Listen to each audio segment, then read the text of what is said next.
Hello mga Spark, kamusta kayo? At sa vlog na niya mga Spark, pag-usapan naman po natin ang mga senyales na nade-develop na sa'yo ang isang lalaki.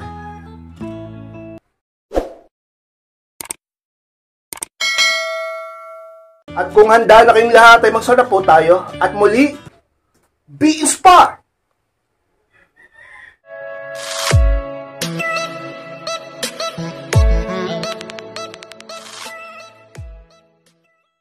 At ang unang signs na nade-develop na sa iyo ang isang lalaki, siya na ang unang nagme-message sa iyo palagi o pumaksok pa yun ang unang senyales dyan na ang isang lalaki ay nade-develop na sa iyo.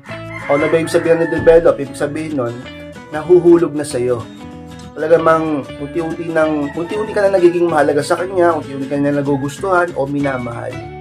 May nabubuo ang pag-ibig sa kanya tungkol sa iyo. Ganyan yan ka-inspired.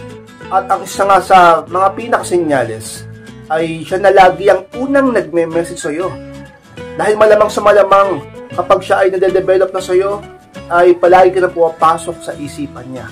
Dahilan kung bakit masipag siyang laging mangamusta sa iyo, magtanong sa iyo, mag-chat at mag-text sa iyo.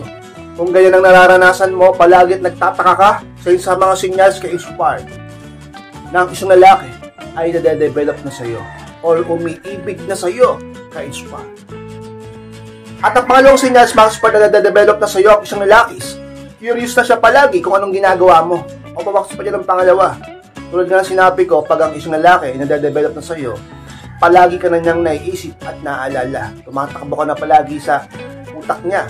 Dahilan kung bakit lagi siya nag-iisip at curious kung anong mga ginagawa mo. Kung nasan ka, sino kasama mo at kamusta ka. Diba? Kaya din naman yung mga message niya. Kadalasan nagtatanong, diba? Kadalasan sabihin nating parang nakikurious siya kung anong ginagawa mo, diba? Kasi nga naiisip ka niya. Ganyan yan. Ganyan ang taong umiibig. Ganyan ang taong nade-develop na sa'yo. Ganyan ang isang tao na unti-unti nang nahuhulog sa'yo. Palagi ka na niyang naalala at lagi na siyang curious. At talaga namang marami siyang katanungan na bubuo sa isip niya tungkol sa'yo. Kung halimbawa kung anong ginagawa mo, kung kamusta ka, at sa mga signs ng isang lalaki, kapag ganyan siya palagi sa iyo, ay talaga naman ka-inspired. Sa mga signs na nade-develop na yun sa iyo, siguro ay napakaganda mo. At ang pangatlong senyales mga Spark na nade-develop na sa iyo ang isang lalaki, mas nagiging open na siya sa iyo ngayon. O pumasok pa niya ng pangatlong senyales ng isang lalaki ay nade-develop o nahulog na sa iyo. Nagiging mas open na siya sa iyo ngayon. Diba? Alam nga kasi mga Spark, kapag ang isang tao ay nai-inlove, mabilis itong nagtitiwala. Kaya dahilan kung bakit, mas nagiging open siya sa iyo, mas sinasabi niya na sa iyo yung mga iniisip niya, mga problema niya, mga plano niya, idea niya, at mga pinagdadaanan niya sa buhay. Noon, parang medyo iwas siya.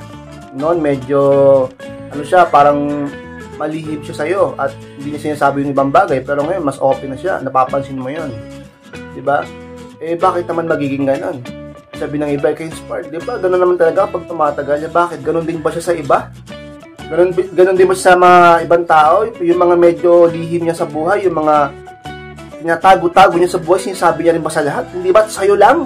Ka-inspired sa mga signs ng isang lalaki na de-develop sa'yo. Dahil nabubuo ang tiwala, nabubuo ang pag-ibig. At ang pang-apat na senyales mga Spark na nade-develop na sa iyo ang isang lalaki, iba na ang mga tingin na niya sa iyo. Yun ang pang-apat kay Spark. Iba na ang iyong tingin. Diba? Pag ganyan, iba na yung tingin sa iyo. Iba na ang kanyang tingin sa iyo. Diba? Noon, parang parang wala lang. Pag magkausap kayo, pag magkasama kayo, pag nandyan ka. Pero ngayon, napapansin mo, madalas tinititigan ka niya. Tinitingnan ka niya. Lagi siya nakatingin sa'yo. Diba? Malamang sa malamang nade-develop na yun sa'yo. Kasi pag ang isang tao ay nade-develop na sa'yo, kahit ano pang itsura mo, kahit sino ka ba, at ano man ang nakaraan mo, ano man ang sitwasyon mo, gaganda ka sa paningin niya. Totoo yan. Di mas lalo na kapag nag-self-improve ka. Lalo na kapag nagpapaganda ka, nagpapasexy, di mababaliw na yan sa'yo. Diba? Bulabuling ka na yan. Kaya naman, bukod sa talaga namang mabait ka, ay lagi kang mag-ayos ng sarili mo. Dahil hindi mo alam kung sino mga nahuhulog sa'yo. Hindi mo alam kung sino mga lalaking nagkakaroon ng interest sa'yo.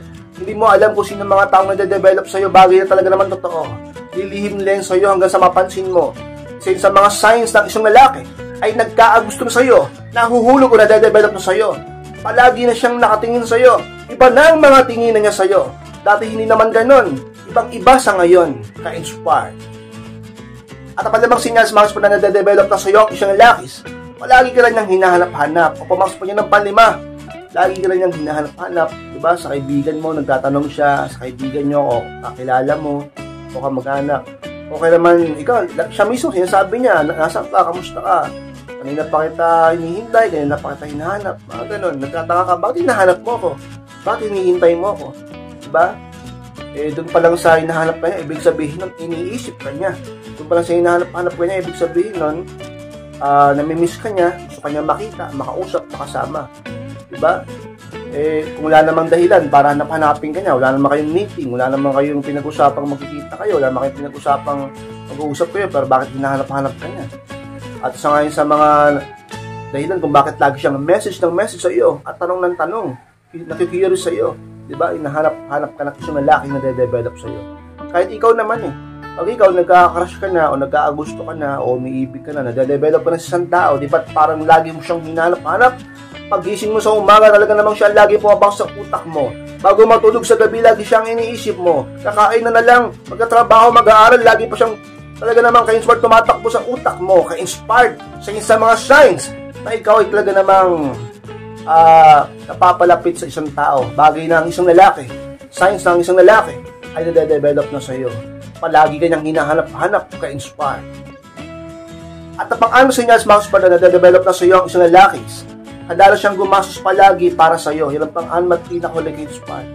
O mga spar, pag ang isang lalaki ay nade-develop na, umiibig na, na-inlove na sa iyo, talagang nahuhulog na sa iyo, wala na yung pakialam kahit siya ay gumastos para sa iyo. Ganyan yan. Para sa isang taong umiibig, mas mahalaga sa kanya ang pag-ibig at pagmamahal kumpara sa pera. Kapag ito ay totoo, ganun yan ka-inspired. Ngayon, magtataka ka, dati hindi ka naman yan masyadong nililibre. Hindi ka nga niya nililibre talaga yung iba sa inyo. Bigla ngayon, parang niyayaya ka niya kumain sa labas. Ngayon, niyayaya ka niya gumalagala, mamasyal. Binibilhan ka pa niya nito ng ganyan. At madalas ka niyang ilibre. Diba? Para bang nagiging galante siya sa'yo. Tapos, kapag may problema ka, tinatanong ka niya. Handa siyang tumulong. Lagi siya mas naglalabas na siya ng pera sa'yo. Ganyan yan ka-inspired kapag nai-inlove din. Lalo na kapag yung lalaki, mapera. Talaga naman ka-inspired, napakasagana mo niyan. Ganyan yan kapag in love Oo, walang pakialamin sa pera. Ang mahalaga, makatulong sa'yo. Ang mahalaga, mabigay yung pangangailangan mo. Diba? Ganun yan. Doon nga sa mga taong di niya gusto. Doon nga sa mga taong di naman niya mahal. Tumutulong siya, nagbibigay siya, gumagastos siya, naglalabas siya ng pera. Sa'yo pa kaya? Sa mga signs ka-inspired, talaga naman ng isang lalaki ay nade-develop na sa'yo. Napapansin mo, nahalata mo na sa kanya, talagang ramdam mo na, ibang-iba sa noon. Talaga naman, mas gumagastos siya ng pera para sa'yo, ka-inspired.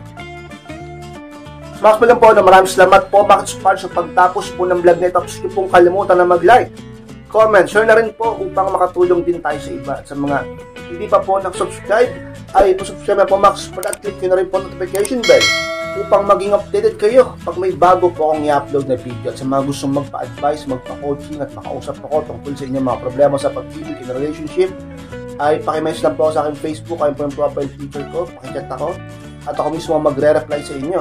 Pag-usapan natin yung mga problema kay Inspired. Maraming salamat, mga Inspired, mag-ingat kayong lahat, at mahal ko po kayo, at muli, be inspired!